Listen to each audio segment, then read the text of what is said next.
Кога веќе ги отворивте прашањата за маргинализираните заедници, може би време да преминеме на Мања, која се движи, незината работа се движи помеѓу современите културни практики и позицијата на различни групи припадници на маргинализираните заедници.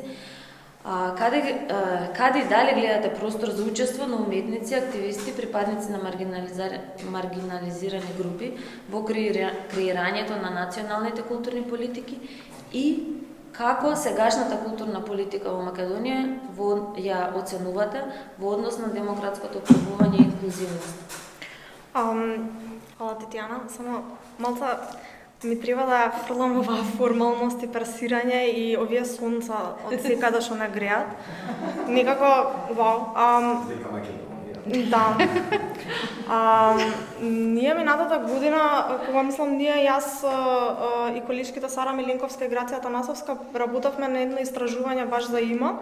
И тоа беше посветено на говорот на омраза, кој што во тој момент во 2023-2024 година беше насочен кон и конкретно уметници и културни работници кои што се занимаваат со квир и феминистички тематики.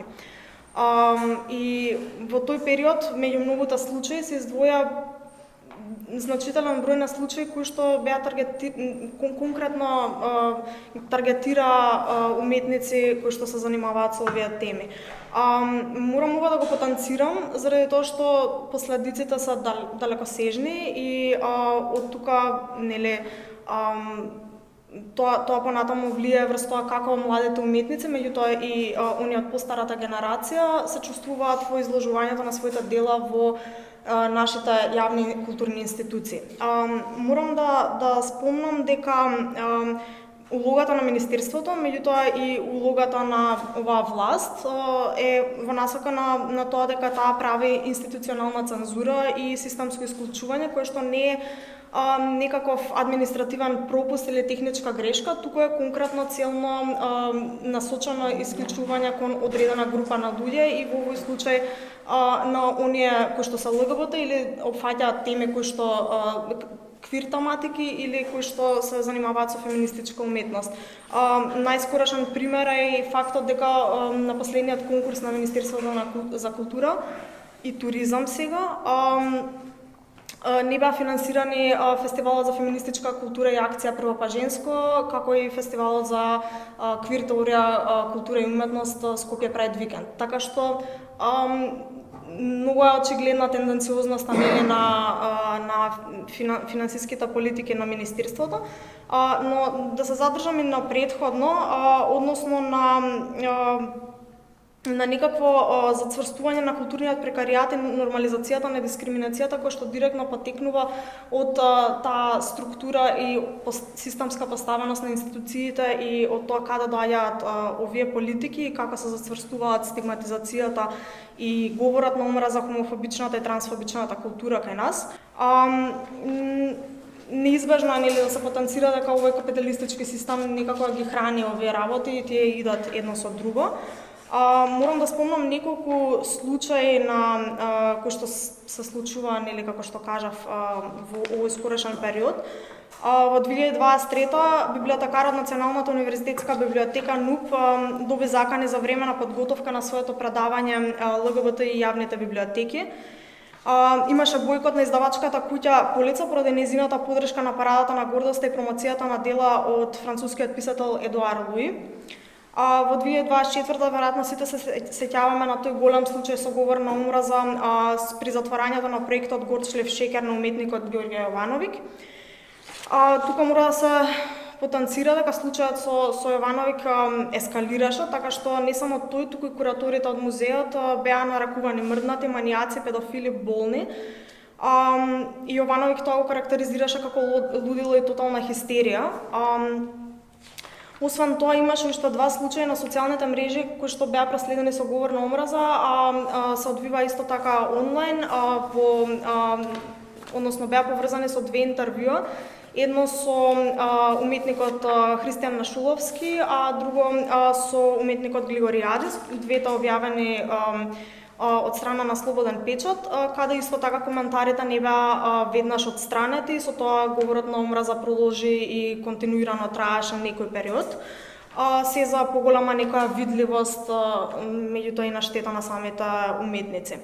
Како директна последица од ова, младите уметници кои што се занимаваат со феминистички квир практики и самите се квир, анонимно се сложија да ми дадат одредени изјави и некој од нив ќе ви ги прочитам, чисто затоа што мислам дека е битно да знаеме дека тие лица не се чувствуваат посакувани од институциите, не се чувствуваат вклучени од културните политики во државата, меѓутоа и не се гледаат крајно дека понатака сакаат да творат тука и да останат во земјата, што повторно укажува на растечкиот проблем со брейн дренот и тоа дека не само обичниот човек, него конкретно таа популација на луѓе едноставно исчезнува од тука. Една од изјавите вели би сакала да кажам дека лесно и храбро се соочувам со ова, но вистината дека продолжувам да се цензурирам и скротувам, иако веќе одамна тоа почна да ми станува неподносливо. Друга изјава вели јас како уметник заради оваа ситуација исто така би бил резервиран во начинот на кој ги приложувам делата, текстовите со кои аплицирам на изложби или финансирање на проектите, јавните изјави кои ги давам за делата, особено кога изложувам во национални установи, просторите кои ги сметам за поотворени и послободни за квир уметноста и квир уметниците, кај нас се вони институционалните и независните уметнички простори. Трета изјава вели проблематично е што музеот како простор станува уште еден батлграунд на кој треба да се соочуваш. Не е примарната мисла во музеот колку ти остануваш до себе, туку она што тие би сакале да направат од тебе, во кој контекст би сакале они да те постават. На многу начини сум бил исклучуван и исмејуван за моето квир постоење и творење, почнувајќи од галерија, па после јавно критикуван по социјални медиуми за мојата уметност. Сепак и овие луѓе ништо од ова не ги мотивира демотивира на крајот на денот и они продолжуваат и покрај сето ова да творат, меѓутоа она што за мене останува како клучно некое прашање е што ние правиме поврзано со ова, заради тоа што во сите овие случаи кои што се предмет на оваа анализа, во ниту еден од овие случаи, освен во случајот со Полица кој што беше во 2023, кога повеќе луѓе реагира со коментари на социјалните мрежи, тој случај завршува така што книгата е повеќе продавана отколку што е посакувана, цензурирана. Завршуваат со несолидарност и неподршка, и тоа неподршка од заедницата, неподршка од самите културни уметници и работници од независниот културен сектор, а да не збориме и од другите културни работници кои што се вработени во јавните институции. Така што треба да го отвориме, мислам дека и прашањето поврзано со солидарноста, односно као некоја криза на солидарноста која што ја немаме, бидејќи во тие клучни моменти кога еден случај се случува и се развива и трае, тоа не се случува еден ден, туку трае со недели, и една личност поминува низ агонија и нема поддршка, било да таа поддршка само се сведува на еден обичен телефонски повик каде што некој ти изразува, те охрабрува дека не си сам, ја нема. И кога тоа не постои, едноставно треба да се запрашаме како ќе градиме некакви алтернативни светови или како ќе градиме алтернативни простори, ако ја немаме таа базична комуникација и некои базични основи на здружување и солидаризирање меѓу себе.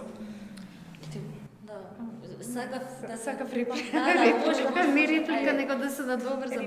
Не, ама не заврши. Не, може и после. Не, ама имаш второ прашање. Сакав и кон тебе да се обратам и повторно темата со солидарноста. Не, јас само кратко би се надоврзала, бидејќи е многу важно, заради тоа се извинувам што влетувам, бидејќи јас некако крајот од моето излагање така некако го завршив, кај е вината во нас.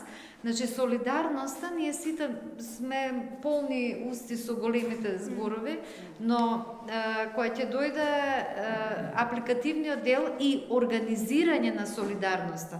Значи, како да се организираме во полето на она што го знаеме теориски, искуствено како солидарност. Значи, тука потврламе целосно.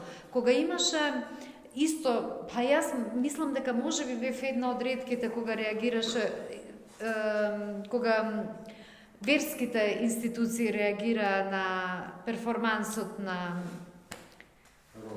така. Јас не сеќавам тогаш колку мина јас напишав и дали уште 1,20. Значи поентата е, а сите ја имаме. Јас не велам дека немаме капацитет за солидарност, за емпатија, за политичка артикулација, но нашиот клучен проблем е тоа што не умееме или едноставно не сме доволно посветени, малку сме мрзливи да го организираме тоа како стратегија на отпор. Ето тоа, сакам да кажам. Можеш една? Може, слободно. Извини, јас мислам согласувам со ова, само морам да потенцирам дека тука тоа е поврзано со некои други општествени односи, а тоа е дека на пример и сега во скорешниот случај кога два единствени фестивали за феминистичка квир уметност не се поддржани од страна на Министерството, нема реакција од останатите културни работници, нема реакција од останатите уметници во секторот.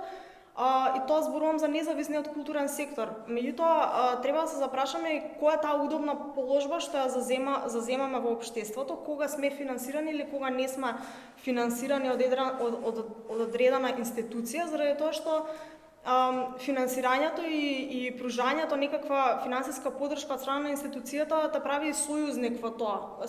Сите ние кои што сме биле финансирани, а не сме реагирале кога наш пријател или колега од секторот е финансиран или ја губи поддршката, сме некој тип на сојузници во тоа. И мислам дека тука се отвара прашањето и на тоа колку сме ние окей со позицијата да бидеме јасен на пријател на оваа власт, пошто некои луѓе им е незгодно во таа позиција.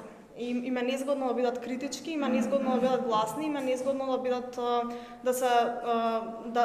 да реагираат кога е потребно да се реагира. И мислам дека и тука има кршење на солидарноста и кршење на овозможувањето на солидарноста да се случи воопшто ако сме удобни во одредена позиција кога сме ставени во тој момент на поддршка. И не знам, некако мислам дека е комплексно прашање, меѓутоа и е поврзано со трудот и платеноста на трудот и со тоа кој после одредени моменти останува да твори тука и колку всушност заработуваме. Тоа е многу, не знам, мислам дека е социјално-економско прашање, така што и е поврзано и тоа како со прекаријатот, условите, приуштливоста и така натаму.